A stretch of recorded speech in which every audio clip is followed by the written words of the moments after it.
Olá a todos, sejam todos muito bem-vindos, é um prazer imenso, um prazer como sempre, inenarrável estar aqui mais uma vez, podendo trazer para vocês as mais importantes dicas, os mais importantes bizus para você que fará logo a sua prova para a Polícia Militar do Estado do Ceará. Sem mais delongas, nós vamos convidar você para vir ao quadro para que nós possamos dar continuidade ao assunto sobre climatologia brasileira, que você já deve ter assistido na nossa aula anterior. Nós vimos a parte 1, nós vamos agora dar continuidade com a parte 2, vendo algumas especificidades dos climas do Brasil. E eu te convido para que você venha comigo ao quadro agora. Vamos lá. Bem, como de costume, nós temos, portanto, a nossa apresentação. Nós temos aqui o meu e-mail, sempre trazendo para vocês, e o meu Facebook, para que vocês possam estar sempre me adicionando. Nós temos lá a nossa página, nossa fanpage, onde nós alimentamos ela diariamente com muitas dicas, com muitas informações, e eu espero, portanto, que vocês possam me seguir. Teria enorme prazer. Além, é claro, de divulgar através da minha fanpage, da minha página pessoal, os aulões e todas as atividades que nós realizamos na cidade, para que assim vocês possam também estar acompanhando. Então, dando continuidade, vamos lá.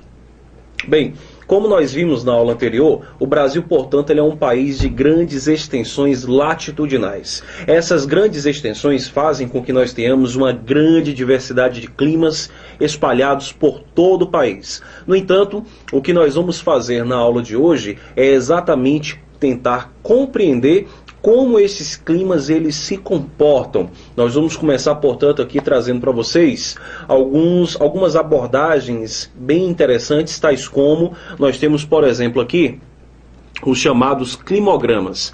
Para você que nunca ouviu falar de um climograma nada mais é do que um quadro, um gráfico que analisa o comportamento climático de uma região. Através do climograma nós conseguiremos observar exatamente a proporção de chuvas, como as chuvas se comportam ao longo do ano, como as temperaturas elas irão também se comportar, dentre tantas outras questões relativas à temperatura, à umidade, bem como até mesmo à pressão atmosférica. Os climogramas, portanto, são gráficos fundamentais para que nós possamos compreender o comportamento climático de uma região. E para que a gente não tenha dúvidas quanto ao funcionamento e ao comportamento desses climas, nós vamos aprender agora como ler esses gráficos. É muito fácil, vem comigo, vamos lá. Bem, sempre que você se deparar, por exemplo, com um gráfico como esse, certamente a primeira noção e a imediata noção que talvez você tenha é de se assustar por não saber ao certo como ler esses gráficos. Mas não se desespere, não se apavore, porque é absolutamente fácil fazer a leitura desses gráficos. A primeira coisa que a gente precisa entender é exatamente o seguinte: como vocês estão observando, eu vou mostrar aqui um outro gráfico maior para que a gente possa compreender ainda melhor ele. Como vocês podem observar, nós temos o seguinte: todo climograma ele vai ser baseado na seguinte coisa. Nós vamos ter na linha de baixo, na linha horizontal, todas as iniciais dos meses do ano: janeiro, fevereiro, março, abril, maio, junho, até chegar em dezembro. Observe que na barra vertical direita nós teremos, portanto, aqui o comportamento da temperatura medido em graus Celsius, e nós teremos na barra vertical esquerda o comportamento pluviométrico medido em milímetros, a quantidade de chuvas. Observe que aqui nós temos junto a cada mês esses quadrados que representam exatamente o comportamento do clima, o comportamento das chuvas naquele determinado mês. Observe, por exemplo, o seguinte: nós temos aqui também uma linha. Essa linha que vocês estão aqui observando é exatamente a linha da amplitude térmica. Por favor, não se esqueçam disso. Essa linha é a linha da amplitude térmica. E essa amplitude térmica nada mais é do que a variação entre os dias e as noites, a variação entre a máxima e a mínima temperatura. O que é que nós podemos concluir com isso? Observe uma coisa: se nós pegarmos aqui o mês de janeiro, nós vamos perceber que no mês de janeiro nós tivemos aqui uma quantidade de chuvas que se aproximou da casa de 300 milímetros ao mês. Naquele mês tivemos uma média de 300 milímetros. Se nós pegarmos o mês de fevereiro, nós vamos observar que a quantidade de chuvas em fevereiro ficou entre 225 e 250. Entendido isso? Já no mês de março, as chuvas elas voltam a crescer, se aproximando dos 275 e 300 milímetros naquele mês. Traduzindo, gente, o que é que nós vamos entender? Nós vamos observar que cada mês vai ter um comportamento pluviométrico específico. Olha para o mês de maio. O mês de maio foi o mês que mais choveu nessa cidade amazonense. No mês de maio, observe que a marca pluviométrica foi de 350 milímetros. E aí o que é que nós vamos fazer? Nós vamos pegar o comportamento pluviométrico mensal para que ao final nós possamos fazer, portanto, uma média de quantas quantidades pluviométricas em termos de milímetros essa cidade ela recebeu ao longo do ano. Exemplo disso, se nós fizermos um levantamento, perceberemos que nessa cidade de Uauapés nós tivemos uma média de quase 3 mil milímetros ao ano. Ou seja, é muita chuva, mas muita chuva mesmo, você não faz ideia. Gente, 3.892 milímetros é muita chuva, é chuva demais o ano todo. Se você não tem noção de como funciona isso, imagina você que aqui, por exemplo, em Fortaleza, o dia que mais choveu, vamos supor que aquele dia você achava que era o apocalipse, que era o fim dos tempos, que você estava ouvindo trovões, vendo relâmpagos, e você estava assustado achando que a chuva iria devastar toda a cidade. Aquele dia, gente, talvez tenha chovido no máximo 70, 80 milímetros. Então, se você acha que 70, 80 milímetros já te causou um susto tão grande, imagina chover uma média de 300, de 200 por mês, chover quase 3 mil milímetros ao ano. É muita chuva, é um comportamento de fato acima do normal. E quando a gente analisa a linha térmica, que é exatamente a linha da amplitude que nós acabamos de marcar, nós vamos observar que a linha da amplitude ela vai ter uma máxima que se aproxima dos 26 a 27 graus e ela vai ter uma mínima que se aproxima dos 24.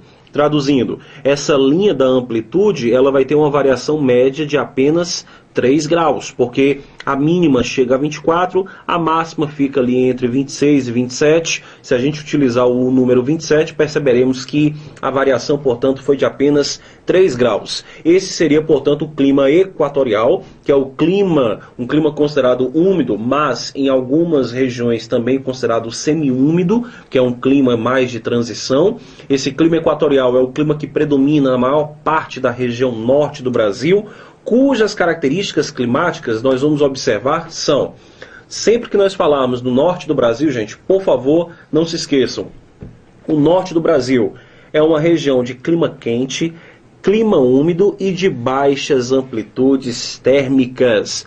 Baixas amplitudes térmicas? Isso mesmo, eu vou voltar o slide só para você ver. A gente acabou de ver que a linha da amplitude ela vai ter uma variação aqui ó, entre 24 e 27, ou seja, uma variação de no máximo 3 graus.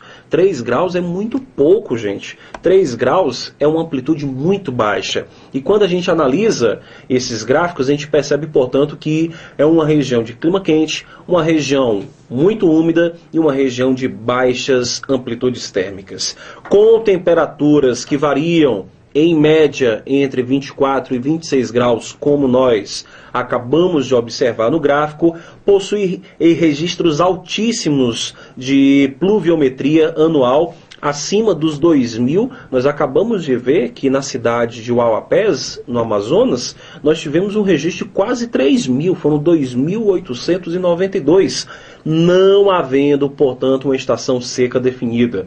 É o clima predominante da Amazônia brasileira. Então, gente, por favor, não se esqueçam, porque essas características elas são fundamentais. Pessoal, olha como o clima tropical típico, ele é um clima totalmente diferente do que nós acabamos de observar. Você acabou de analisar comigo o gráfico anterior e você viu que choveu muito, mas muito mesmo. Choveu muito o ano todo na região norte. Enquanto que no clima tropical típico, a gente percebe que não vai ter mais a mesma coisa. Observe que no clima tropical típico, nós vamos ter, na verdade, chuvas concentradas no início e no final do ano, diferente do gráfico anterior, onde chovia muito o ano todo. Observe que, além disso, olha como se comporta a linha da amplitude térmica, gente. A linha da amplitude térmica, ela vai ter mínima que se aproxima da casa dos 18 a 19 graus, e ela vai ter máxima que fica entre 25 e 24 graus. Observe que, diferente do gráfico anterior, se a gente utilizar 18 e se a gente utilizar 25, a gente vai observar que a variação aqui foi de 7 graus. Então, observe que nós temos uma variação bem maior do que nós acabamos de analisar no clima da região norte. Pedro, onde é que eu encontro o clima tropical típico no Brasil? Pessoal, o clima tropical típico ele é um clima predominante da região centro-oeste do Brasil, sendo que, além da região centro-oeste, nós encontramos também o clima tropical típico em partes do norte do Brasil, bem como em partes do nordeste brasileiro. Mas é importante dizer que a predominância fica no centro-oeste. Pessoal, olha a quantidade de chuva. Vamos lá. Se a gente pegar os meses de janeiro, fevereiro e março, nós vamos observar que a média desses 3 meses fica entre 175 e 225, certo? Observe que nós temos aqui, ó, o mês de janeiro se aproximou de 225, o mês de fevereiro ficou em 175 e o mês de março também foi para 225. Observe que do mês de março para abril nós já vamos ter uma queda acentuada. E essa queda ela vai continuar até chegar aqui em julho, atingindo a menor quantidade de chuvas no ano.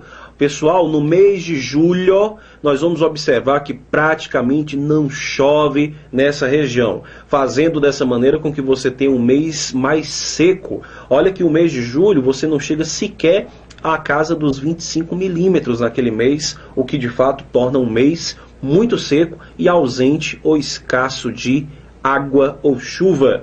Quando chega o mês de agosto, nós vamos observar que as chuvas voltarão a crescer de maneira ainda muito, mas muito sem importância. Os meses de agosto e setembro não tem tanta relevância assim, mas quando chega o mês de outubro as coisas melhoram. No mês de outubro nós já vamos ter aqui a casa dos 150 milímetros aproximadamente. Nós vamos observar que em novembro as coisas melhoram, atingimos de fato 150.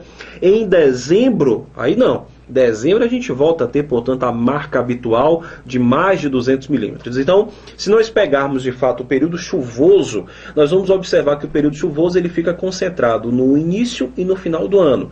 Se nós pegarmos, nós temos aqui 6 meses. Temos os 3 últimos meses com a quantidade significativa de chuvas e os 3 primeiros meses com a maior quantidade de chuvas, fazendo dessa maneira com que dos 12 meses do ano nós tenhamos 6 meses com chuvas e 6 meses sem chuvas. Traduzindo, se eu tenho 6 meses com chuva e 6 meses sem chuvas, observe que o clima tropical típico ele tem aqui 2 estações bem definidas.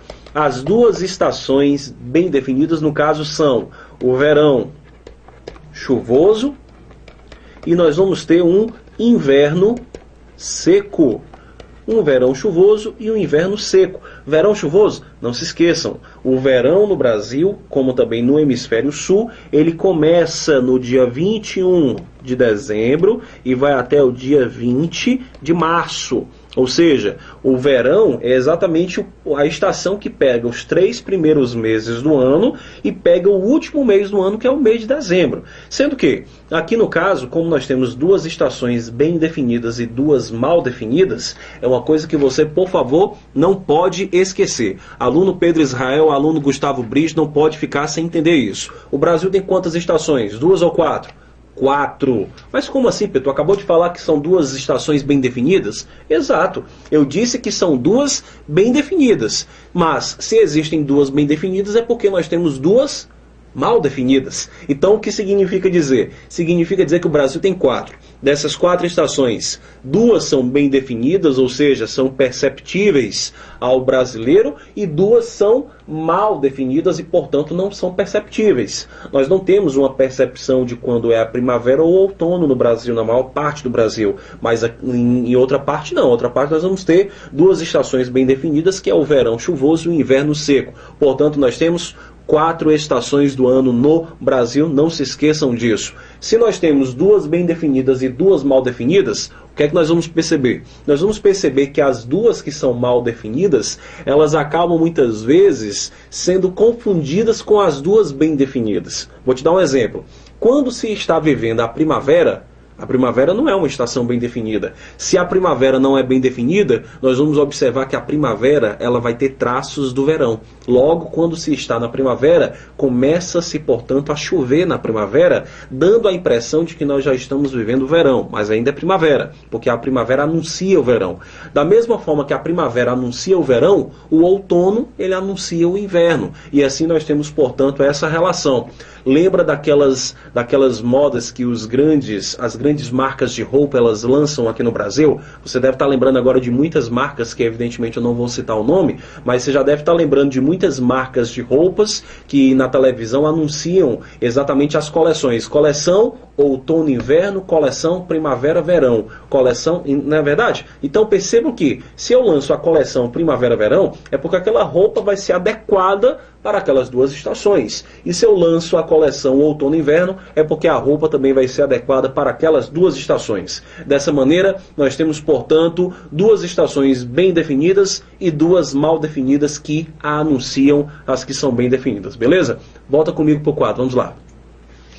Então, gente, acabamos de analisar o climograma da região de clima tropical típico, como eu já falei, predomina no centro-oeste brasileiro, mas também nós encontramos em parte do norte, parte do nordeste e até mesmo partes do sudeste brasileiro. É um clima quente com duas estações bem definidas, temperatura média anual está em torno de 22 graus, isso aqui é uma média. Tem dias que chegam à casa dos 30, certo? Tem períodos que chegam à casa dos 30, mas a média é 22. E tem um índice pluviométrico que gira em torno de 1.500 milímetros por ano. Ou seja, praticamente metade do que nós acabamos de ver na maior parte da região norte do Brasil, que é quase 3.000. Esse é o clima predominante na maior parte do Brasil. Se cair na tua prova da CESP, qual é o clima que abrange a maior parte do território brasileiro? É o clima tropical típico. Por favor, não se esqueçam.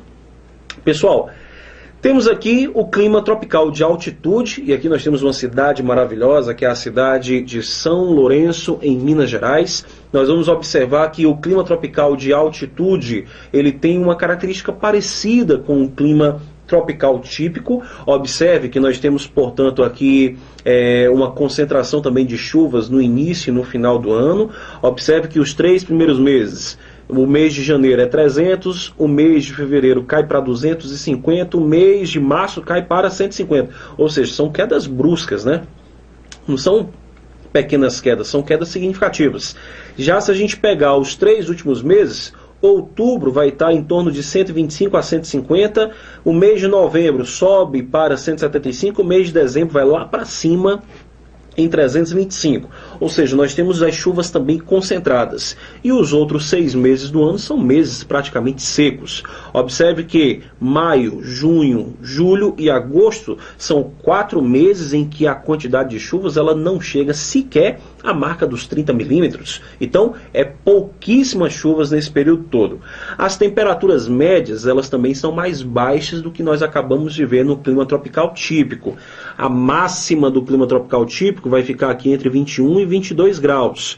A mínima, ele chega aqui a ficar, em 14 graus. Então são temperaturas mais baixas. Então, se você for para a maior parte, por exemplo, de Minas Gerais, você vai observar que a temperatura média durante o dia fica na casa dos 18, dos 19, quando é à noite cai para 12, 13, dependendo da época do ano pode cair até mais. Então nós temos aqui temperaturas bem mais frias. Gente, se a gente analisar aqui de 14 para 22, eu tenho exatamente uma variação de 8 graus frente aos 7 graus que nós vimos no clima tropical típico. Então, observe que cada clima se comporta de maneira distinta. Por que ele é chamado de clima tropical de altitude? Porque esse clima ele está distante do nível do mar. Se ele está distante do nível do mar, isso faz, portanto, com que ele sofra uma grande influência da altitude em seu comportamento climático.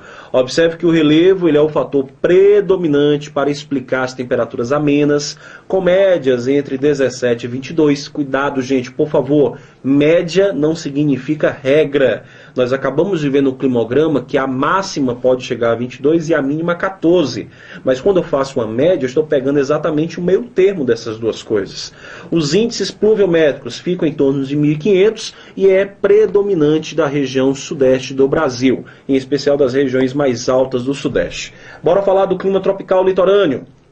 Olha aqui que o clima tropical litorâneo, ele é diferente do que nós acabamos de ver. O clima tropical litorâneo, ele vai ter, na verdade, uma maior concentração de chuva entre os meses de março e os meses de agosto. Observe que o início e o final do ano, na verdade, são, pelo contrário do que nós acabamos de ver, são exatamente meses de menor quantidade de chuvas. Observe que em março ele vai atingir a casa ali dos 250 milímetros. Em abril, nós vamos ter aqui um aumento para mais de 400. Depois, em maio, cai para 200. Em junho, ele volta a subir, aproximando-se da casa dos 500 milímetros. Em julho, ele cai novamente para entre 350, caindo depois em agosto para 200. Ou seja, nós temos aqui os 6 meses de maior quantidade de chuvas que estão concentrados de março a agosto. Observe que as temperaturas são altas. Essas temperaturas elas podem chegar à marca dos 30 graus e podem a mínima chegar à casa dos 25, gente. Olha, se a mínima é 25 e a máxima é 30, a variação que eu tenho aqui é de apenas, isso aqui é para ser um colchete, tá? Isso aqui não é um 3 não. A variação que eu tenho aqui, deixa eu apagar para que nós não venhamos a nos confundir, certo? Só rapidinho. Então o que é que nós vamos perceber, ó? Nós vamos perceber o seguinte, gente. Nós vamos perceber que a variação aqui foi de 5 graus. A máxima foi 30 e a mínima foi 25. Então só variou 5 graus. Observe que são temperaturas altas e de baixa variação. Por que que a amplitude térmica foi baixa? A amplitude térmica foi baixa porque nós temos aqui um clima litorâneo. E se ele é litorâneo, significa dizer que a aproximação com o mar controlam as suas temperaturas. Beleza? Características. Acompanhe uma estreita faixa de terras localizadas junto ao Oceano Atlântico, que vai de São Paulo, do sul de São Paulo, até o Rio Grande do Norte. Caracteriza-se pela ocorrência de temperaturas elevadas durante o ano inteiro, em particular no Nordeste, beleza? Clima tropical semiárido, gente. Temos aqui em especial a região de Cabaceiras, na Paraíba. Gente, olhando para esse gráfico, você já percebe como é doloroso viver no sertão. Olha a quantidade de chuvas, gente. Pessoal, o mês que mais chove não chega a 60 milímetros. O mês que mais chove não chega a 60. Fazendo dessa maneira com que nós tenhamos, portanto, uma quantidade, um índice pluviométrico absolutamente alarmante, preocupante, absolutamente aterrorizante, pessoal. Gente, não chegar a 60 milímetros significa dizer que no ano você vai ter ali uma quantidade total que vai girar em torno de 450 a 500 milímetros. Gente, é muito pouco para uma região. Lembrando que é óbvio que nem toda região semiárida chega a ser tão escasso dessa forma. Em média, no semiárido, nós vamos observar que chove menos de 700 milímetros, que também não é nada agradável, evidentemente. Mas observe que nós temos, portanto, uma quantidade em média um pouco maior do que a que está sendo registrada em Cabaceira.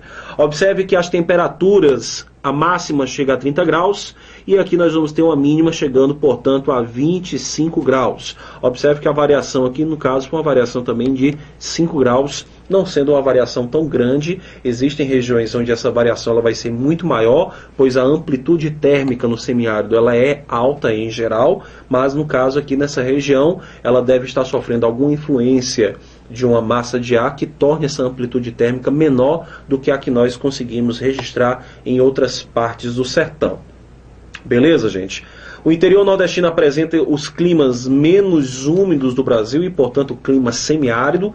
São áreas sertanejas marcadas pela semiaridez, onde o índice de chuva ele varia entre 300 e 800. Eu falei há pouco que a média era 700, porque é o meio termo disso tudo.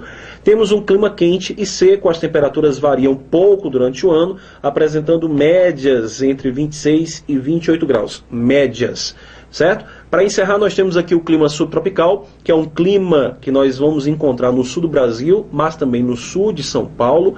Nós vamos observar que aqui é onde nós encontramos as maiores amplitudes térmicas do Brasil. Isso mesmo, viu? Observe que a máxima temperatura chega a casa dos 25 a 26 graus, certo? 25 a 26 aqui é a máxima. A mínima chega a casa dos 14. Se nós pegarmos 26 e 14, nós vamos ter uma variação, gente, de 12 graus. 12 graus é muita coisa, é a maior amplitude térmica do Brasil. Aqui no clima subtropical nós vamos observar que não chove muito, mas pelo menos a chuva ela é bem distribuída. Percebam que todos os meses possuem basicamente a mesma quantidade de chuva, gente, tendo um mês ou outro com uma pequena variação. Mas observe que chove pouco, observe que cada mês a marca fica entre 150 e 175, porém, entretanto, embora seja pouco, esse pouco está bem distribuído, fazendo dessa maneira com que nós tenhamos chuvas o ano inteiro, em todos os meses, beleza?